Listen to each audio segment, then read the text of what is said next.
പ്രേക്ഷകരുടെ ശ്രദ്ധയ്ക്ക് Kerala vision cable നെറ്റ്വർക്കിൽ ഫ്ലവേഴ്സ് ഇനി മുതൽ ചാനൽ നമ്പർ 10-ലായിരിക്കും ലഭ്യമാകുക. പ്രേക്ഷകർ സദയം സഹകരിച്ചാലും.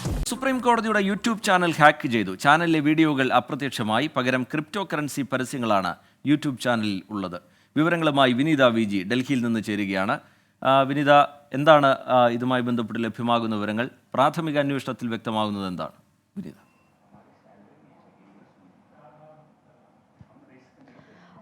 റിജത്ത്, ഈ സൈബർ സുരക്ഷയുമായി മുൻനിർത്തി നോക്കുമ്പോഴുണ്ടായ ഗുരുതരമായിട്ടുള്ള ഒരു വീഴ്ച തന്നെയാണിതെന്ന് വേണം വിലയിരുത്തപ്പെടുന്നത്. ഇന്ന് ഉച്ചയോടുകൂടിയാണ് ഈ സുപ്രീം കോടതിയുടെ യൂട്യൂബ് ചാനൽ അത് ഹാക്ക് ചെയ്യപ്പെടുന്നത്. ചില സുപ്രധാന കേസുകളിലേക്കടക്കമുള്ള വീഡിയോകൾ ഉൾപ്പെടെ ആ ചാനലിലൂടെ പങ്കുവയ്ക്കപ്പെട്ടിട്ടുണ്ടായിരുന്നു. ഒപ്പം തന്നെ ഈ കോടതിയുടെ നടപടിക്രമങ്ങൾ ലൈവ് സ്ട്രീമിംഗ് ഉൾപ്പെടെ ഈ ചാനലിലൂടെ ലഭ്യമായിട്ടുണ്ടായിരുന്നു. ഈ ചാനലാണ് ഇപ്പോൾ ഹാക്ക് ചെയ്യപ്പെട്ടിരിക്കുന്നത്. പകരം അതിലുണ്ടായിരുന്ന ഈ കോടതിയുമായി ബന്ധപ്പെട്ടുകൊണ്ടുള്ള കേസുകളുമായി ബന്ധപ്പെട്ടുകൊണ്ടുള്ള നിർണായകമായിട്ടുള്ള വീഡിയോകളൊക്കെ തന്നെ നീക്കം ചെയ്യപ്പെട്ടിട്ടുണ്ട്. പകരം ക്രിപ്റ്റോ കറൻസിയുടെ പരസ്യങ്ങളാണ് ഇപ്പോൾ ആ യൂട്യൂബ് പേജുകളിൽ മുഴുവനും ഉള്ളത്.